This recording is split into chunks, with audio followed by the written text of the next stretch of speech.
तो हेलो बच्चों, आज हम फिजिक्स के मोस्ट वीवीआई टॉपिक पढ़ने वाले हैं, लॉजिक गेट। इससे आपके एग्जाम में 2 मार्क्स कंप्लीट होने वाले हैं। तो वीडियो को अंत तक देखिएगा। वीडियो जरा सा भी अच्छा लगे तो अपने दोस्तों में शेयर करिएगा और लाइक करिएगा।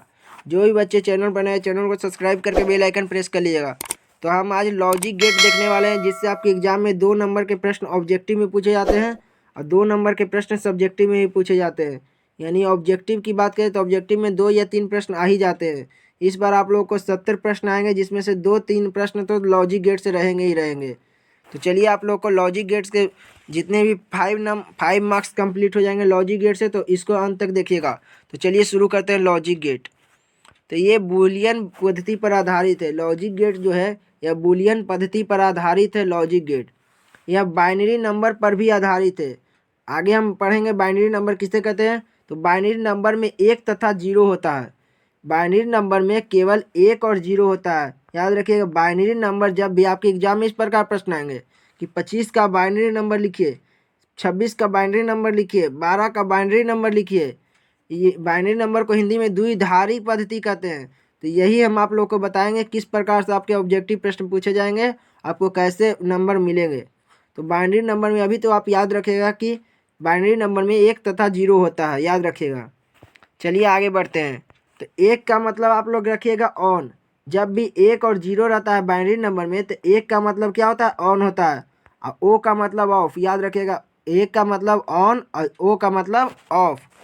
तो बाइनरी नंबर, चलिए शुरू करते हैं। बाइनरी नंबर टॉपिक की ओर बढ़ते हैं। तो बाइनरी नंबर किसे कहते हैं, द्विआधारी पद्धति। द्विआधारी पद्धति हिंदी में कहते हैं बाइनरी नंबर को, द्विआधारी पद्धति। तो चलिए, आपके एग्जाम में किस प्रकार से पूछेंगे। जैसे यहाँ पर आप लोगों को प्रश्न दिया जाएगा 40 के नीचे 10 लिखा रहेगा। ये दार्शनिक पद्धति को इस प्रकार लिखा जाता है। इसी प्रश्न को आपको कहेगा कि द्विधारी पद्धति में कन्वर्ट करिए, यानी बाइनरी नंबर में कन्वर्ट करें। तो चलिए, आप लोग को सिखाते हैं बाइनरी नंबर में इस दार्शनिक पद्धति को कैसे कन्वर्ट करते हैं। तो कुछ नहीं करिएगा, 40 का जैसे आप लोग एलसीएम करते हैं बचपन में, उसे एलसीएम करते जाइएगा। तो 40 का और शेषफल को उसके सामने लिखते जाइएगा। तो 40 को 20 से लगाएंगे तो 20 दूनी 40 होएगा। शेषफल कितना बचेगा, तो शेषफल 0 बचेगा, क्योंकि कट रहा है। 20 दूनी 40 कट जाता है तो शेषफल बगल में लिखेगा 0, जैसे यहाँ पर लिखा गया है। फिर 20 को लगाएंगे 10 बार में, तो 10 दूनी 20 हो गया। तो फिर शेषफल 0 लिखेंगे, उसके साइड में शेषफल लिखेंगे। इस प्रकार से शेषफल लिखेंगे, ठीक है। तो आप लोग को जो भी लिखा जाएगा, शेषफल जो बचेगा उसे आप नीचे से लेकर ऊपर, यानी नीचे से लेकर ऊपर की ओर जो भी है नोट कर लीजिएगा। जैसे हम लोगों को 40 का जो कि दिया गया था, 40 का दार्शनिक पद्धति, इससे हम लोगों को बाइनरी पद्धति में यानी द्विधारी पद्धति ज्ञात करना था। तो 40 का द्विधारी पद्धति किस प्रकार होगा, तो नीचे से काउंटिंग करते जाइएगा। तो नीचे कितना है, 1 है, 1 लिखेंगे। फिर क्या है, 0 है शेषफल। फिर क्या है, 1 है शेषफल। फिर ट्रिपल 0 है तो ट्रिपल 0 लिखेंगे, 1 2 3 इस प्रकार से लिख देंगे। यहाँ पर आप लोग को नहीं दिख रहा होगा तो यहाँ पर फिर से लिख देते हैं 10, फिर 1000 है, 10 1000। तो यहाँ पर देख लिए 10 1000, यही हमारा द्विधारी यानी बाइनरी नंबर हो जाएगा, द्विधारी पद्धति। चलिए दूसरा नंबर उदाहरण देखते हैं। एक 30 का बाइनरी नंबर निकालते हैं। तो 30 का बिल्कुल आसान है आप लोग को द्विधारी अंक निकालने का। कुछ नहीं करिएगा, 30 का एलसीएम करिएगा। तो हर बार बाइनरी नंबर में 1 और 0 होता है, जिसमें आप लोग को हर बार द्विधारी बोल रहा है, यानी 2 से ही लगाना है। ये नहीं कि 3 से कट रहा 3 से लगा देंगे, 4 से कट रहा 4 से लगा देंगे। ये गलती कभी नहीं करिएगा, हमेशा 2 से लगाइएगा। तो 2 से हम लगा रहे हैं तो 15 दूनी 30 हो जाएगा। तो शेषफल कितना बचेगा, शेषफल 0 बचेगा, जिसे हम दाहिने पट्टी लिखते हैं। फिर 2 से लगाएंगे तो 7 दूनी 14 होगा। शेषफल 1 बचेगा तो 1 लिखेंगे। फिर लगाएंगे, इसे थोड़ा सा मिटा देते हैं जिससे आप लोगों को कोई डिस्टर्ब ना हो, दिक्कत ना हो। इसे थोड़ा सा क्लीन कर देते हैं, फिर आगे बढ़ते हैं। तो चलिए आगे बढ़ते हैं। तो आगे करते हैं, 2 से लगाए थे 7 दूनी 14, शेषफल 1 बचा। फिर लगाएंगे 2 से, 3 दूनी 6 लगाएंगे, शेषफल कितना बचा, 1 बचा। फिर लगाएंगे 2 से, 2 एकम 2, शेषफल 1 बचा। 1 यहाँ पर है। तो नीचे से आप लोगों को क्या कहते हैं, नीचे से जाना है। तो कुछ नहीं करिएगा, लास्ट में कितना है, 1 है। फिर लिखिएगा 1 है। फिर कितना है, 1 है। फिर है 1, फिर 0। तो कुछ नहीं, आप लोगों का कितना आ गया आंसर, तो देखते हैं 11 11 11, यानी 11 यानी 111 और 0 यही हमारा द्विधारी यानी बाइनरी पद्धति, बाइनरी नंबर आ गया है 30 का। अगर इसी को आप लोग को दार्शनिक पद्धति में कन्वर्ट करने के लिए कहेगा तो कुछ नहीं करिएगा। चलिए आगे दार्शनिक पद्धति के बारे में सीखते हैं। ये भी आपके एग्जाम में इससे 5 मार्क्स कंप्लीट होने वाले हैं। 5 मार्क्स किस प्रकार कंप्लीट होंगे? बाइनरी नंबर और दार्शनिक पद्धति से 2 मार्क्स कंप्लीट होंगे और 3 मार्क्स जो हैं लॉजिक गेट जो आगे पढ़ेंगे उससे कंप्लीट होंगे। टेंशन नहीं लीजिए, अंत तक बने रहिए। आप लोग को सभी प्रश्नों को आसान भाषा में समझाने का प्रयास करेंगे। तो चलिए, एक टॉपिक है बाइनरी नंबर में दार्शनिक पद्धति में लिखने का तरीका। तो पहला तरीका है 1 के स्थान पर 2 लिखेंगे। क्या लिखेंगे? 1 के स्थान पर 2 लिखेंगे। जैसे में यहाँ पर 111 और 0 था तो कुछ नहीं, 1 के स्थान पर क्या लिखेंगे? 2 लिखेंगे। यही आप लोग को समझाने का कोशिश करें। दूसरा पॉइंट है उसके बाद के जितने अंक होंगे उसे पावर के रूप में लिखेंगे। उसके बाद जैसे 1 के बदले 2 लिखे, इसके बाद कितने अंक है? 3 है तो इसके पावर कर देंगे। कुछ नहीं करेंगे, इसके पावर कर देंगे। नेक्स्ट करा, अंत में सभी को जोड़ेंगे। क्या करेंगे? सभी को जोड़ेंगे, प्लस करेंगे यानी जोड़ेंगे। चलिए कुछ उदाहरण के साथ समझते हैं। जैसे हम लोगों ने 40 का द्विधारी अंक निकाला था। 40 का द्विधारी यानी बाइनरी नंबर निकाला था। कितना निकाला था? 10 और 1000 निकाला था, यानी 10100 ये निकाला था। तो कुछ नहीं करिएगा, पहला पॉइंट क्या पढ़ें? 1 के बदले क्या लिखेंगे? 2 लिखेंगे। उसके बाद जितने अंक रहेंगे बाकी उतना पावर कर देंगे। तो कुछ नहीं करिएगा, कितना बाकी है? 1 2 1 2 3 4 5, तो 5 कर देंगे पावर। कितने करेंगे? 5। फिर आप लोगों को 0 को नहीं लेना, फिर क्या है? 1 है। 1 के बदले क्या कहें? 2 कहें। पहले प्लस करिएगा, 2 कहें। 2 के बाद फिर इसके बाद कितने बच गए? 3 बच गए। तो कुछ नहीं करिएगा, पावर लिख दीजिएगा। फिर इन दोनों को जोड़िएगा, तो 2 के पावर 5 यानी कि 32। फिर जोड़ने के लिए कहें थे तो जोड़ दीजिएगा। फिर 2 के पावर 3 यानी 8, तो टोटल हो जाएंगे 40। यही हमारा हो गया दार्शनिक नंबर। याद रखिएगा, दार्शनिक नंबर। आप लोग के एग्जाम में इसी प्रकार से प्रश्न आएंगे। आप लोग को दिया जाएगा 1200 का दार्शनिक नंबर निकाले, तो आप लोग को इसी प्रकार से निकालना है। 1 के बदले 2 लिखिएगा और 0 को नहीं लिखिएगा। बाकी जितना आगे बचा हुआ है उसको उतना पावर कर दीजिएगा और बीच में जोड़ कर दीजिएगा। चलिए आगे समझते हैं। आगे कह रहा लॉजिक गेट के प्रकार। अब हम लोग 3 नंबर की प्रश्न को कंप्लीट करेंगे, जिससे प्रश्न में आप लोग के 3 मार्क्स कंप्लीट हो जाएंगे अगर ये टॉपिक आप लोगों ने पढ़ लिया। तो अंत तक बने रहिएगा। आप लोग को वीडियो जरा सा भी अच्छा लगा तो वीडियो को लाइक कर लीजिएगा। चैनल पर नए, चैनल को सब्सक्राइब करके बेल आइकन प्रेस कर लीजिएगा। वीडियो ज़्यादा से ज़्यादा शेयर करिएगा। तो चलिए शुरू करते हैं लॉजिक गेट। यहाँ से आप लोग 3 मार्क्स कंप्लीट होने वाले हैं।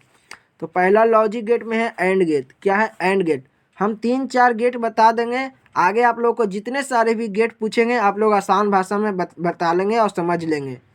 तो एंड गेट की शुरुआत करते हैं। इस गेट का आकार डी जैसा होता है। एंड का मतलब गुना होता है। क्या होता है? एंड का मतलब गुना होता है। आप लोग ठेठ भाषा में समझ लीजिए, एंड का मतलब गुना होता है। एंड का मतलब क्या होता है? गुना होता है। ठेठ भाषा में समझिए, एंड का मतलब क्या होता है? गुना होता है। अब आप लोग को ट्रिक से समझाते हैं। एंड लिखते हैं, जैसे कि हम लोग एंड लिखते हैं। तो एंड का लास्ट शब्द क्या है? डी है। याद रखिएगा, क्या है? डी है। तो आप लोग को कुछ नहीं करना, एंड का लास्ट अक्षर डी है, तो यानी इसका गेट जो बनेगा डी आकार का बनेगा। चलिए शुरू करते हैं, समझने का प्रयास करते हैं। तो एंड का लास्ट अक्षर क्या था? डी था। तो कुछ नहीं, चलिए डी पढ़ते हैं। डी पढ़ दिए, सॉरी फिर से पढ़ते हैं। तो चलिए डी लिख दिए। अब आप लोगों को कुछ नहीं करना है। दो क्या है? 2 रेखा है। 2 रेखा जो कि है ए और बी है। क्या है? ए और बी 2 रेखा है। तो इसे हम इसमें क्या कर रहे हैं? इनपुट कर रहे हैं, यानी अंदर की ओर डाल रहे हैं। तो हम लोग जब 2 रेखा को डी गेट में डालते हैं तो हम लोग को एक रेखा बाहर मिलता है। क्या मिलता है? बाई रेखा। तो आप लोग को कुछ नहीं करिएगा। डी, एंड का मतलब लास्ट अक्षर डी, तो डी प्रकार का होगा। यहाँ पर आप लोग को साफ अक्षर में दिखाई दे रहा होगा। तो एंड गेट इसी प्रकार से होता है। एंड का लास्ट अक्षर डी है तो डी पहले लिखेंगे। उसके बाद 2 रेखा को इसमें इनपुट करेंगे और एक रेखा को आउटपुट करेंगे, जो कि बाई आउटपुट है और ए बी इनपुट है। तो आप लोग को बाई बराबर ए डॉट बी क्या बताए थे? एंड का मतलब गुना। तो ए डॉट बी, यहाँ पर डॉट यानी कि गुना होता है, याद रखिएगा। तो चलिए इसका ट्रूथ टेबल देखते हैं। आपके एग्जाम में ट्रूथ टेबल से भी प्रश्न आते हैं। तो चलिए देखते हैं। यहाँ पर आप लोग को एक फिगर पारा हुआ है उस फिगर में आप लोग समझने का प्रयास करिएगा।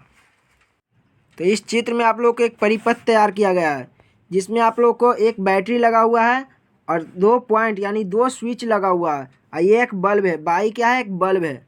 तो आप लोग को बताया दिया जाता है कि अगर हम इससे विद्युत धारा की प्रवाहित करते हैं, यानी कि विद्युत धारा अगर प्रवाहित किए, ठीक है, और ए स्विच को ऑन किए और बी को ऑफ रखें, तो क्या बल्ब जलेगा? तो नहीं जलेगा, बल्ब नहीं जलेगा। अगर हम इससे फिर विद्युत धारा प्रवाहित करें और बी स्विच को ऑन रखें, बी स्विच को ऑन रखें, बी स्विच को ऑन रखें और ए को ऑफ रखें, तो क्या बल्ब जलेगा? बल्ब नहीं जलेगा। क्या? बल्ब नहीं जलेगा।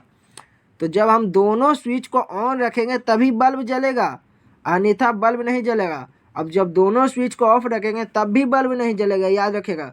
तो ट्रूथ टेबल में वही लिखा गया है कि जैसे हम एक स्विच को, जब ए स्विच को ऑन किए, ठीक है, ए स्विच को ऑन किए तो बल्ब जलेगा? नहीं जलेगा।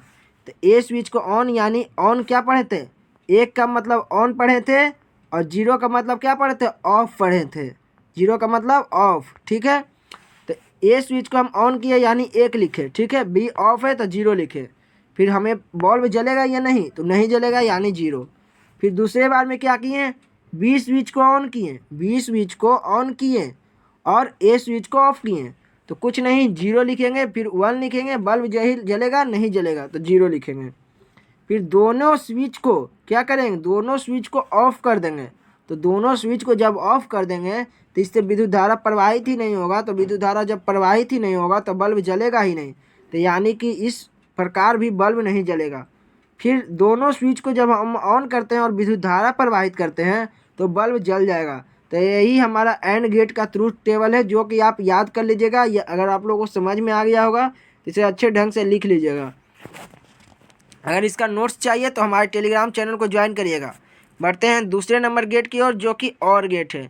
आप लोग को आशा करता हूँ अच्छे ढंग से समझ में आ रहा होगा।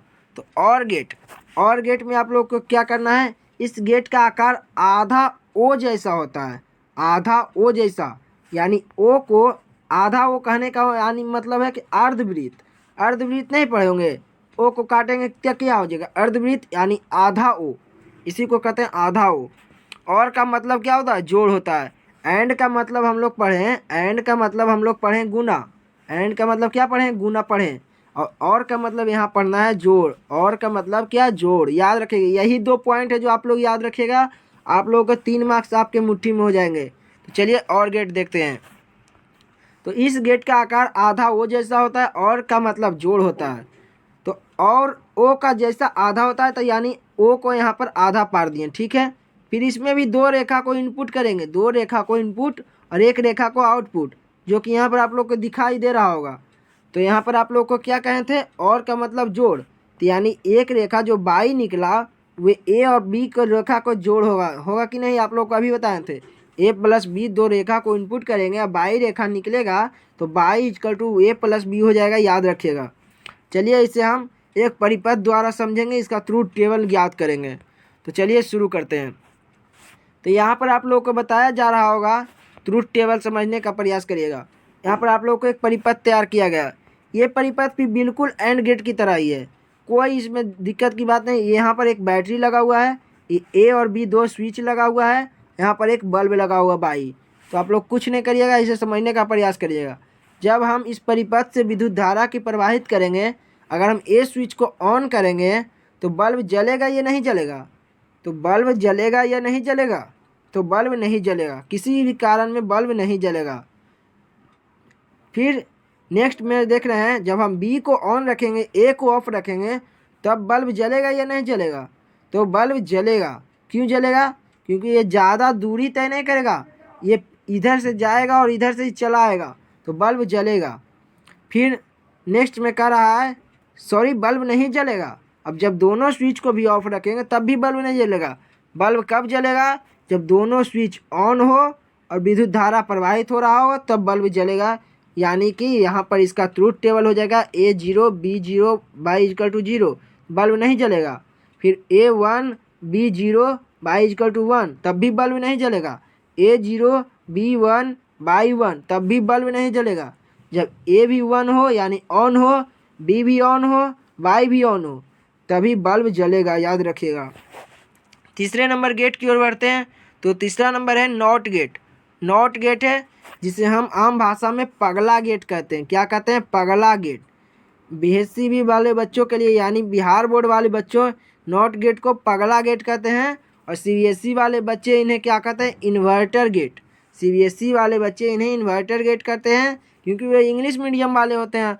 हिंदी मीडियम वाले बच्चे तो इसे पगला गेट के नाम से नाम कर रहे हैं नॉट गेट को। तो चलिए इसे समझते हैं। तो नॉट गेट को बिल्कुल सिंपल भाषा में समझेंगे, कुछ नहीं। इसे एक त्रिभुज पार लेंगे, जैसे कि एक त्रिभुज पारते हैं और उसमें एक ही रेखा को इनपुट करना है और एक ही रेखा को आउटपुट करना है। लेकिन इसमें एक ही बात है, नॉट का मतलब क्या याद रखेगा? नथनी। नॉट का मतलब नथनी। इसमें एक नथनी टाइप का गोल बिंदु लगा हुआ था जो कि यहाँ पर दिख रहा होगा। तो नॉट गेट का मतलब पगला गेट इसलिए कहते हैं कि इसमें एक नथनी लगा रहता है, याद रखिएगा। ये ट्रिक है, नथनी कहा ना जाता है, यहाँ हम लोग समझाने का प्रयास कर रहे हैं इसको, चित्र को। तो जैसे ही नथनी रहेगा तो बाई बराबर ए डैश हो जाएगा। क्या हो जाएगा? ए डैश हो जाएगा, याद रखिएगा। Y equal to A dash हो जाएगा। क्या होगा? ए डैश, क्योंकि यहाँ पर एक ही रेखा इनपुट हो रहा है, एक ही रेखा आउटपुट हो रहा है। तो चलिए इसका भी यहाँ पर दिखाया जा रहा होगा परिपथ। इस परिपथ के अनुसार यहाँ पर ट्रुथ टेबल ज्ञात किया होगा। तो आप लोग इसे नोट कर लीजिएगा कॉपी में। आपके 3 मार्क्स कंप्लीट हो गए, 3 मार्क्स गेट से कंप्लीट हो गए और 2 मार्क्स बाइनरी तथा सेकेंडरी यानी दार्शनिक पद्धति और द्वितीयक पद्धति से कंप्लीट हो गए। यहाँ पर आप लोग के टोटल 5 मार्क्स कंप्लीट होते हैं। अगर वीडियो आप लोग को अच्छा लगा तो लाइक करिएगा। जो भी बच्चे चैनल पर नए, चैनल को सब्सक्राइब करके बेल आइकन प्रेस कर लीजिएगा। अगर आप लोगों को इसका PDF चाहिए तो टेलीग्राम चैनल को ज्वाइन कर लीजिएगा। मिलते हैं नेक्स्ट वीडियो में। आप लोगों को वीडियो ज़्यादा से ज़्यादा शेयर करिएगा। धन्यवाद।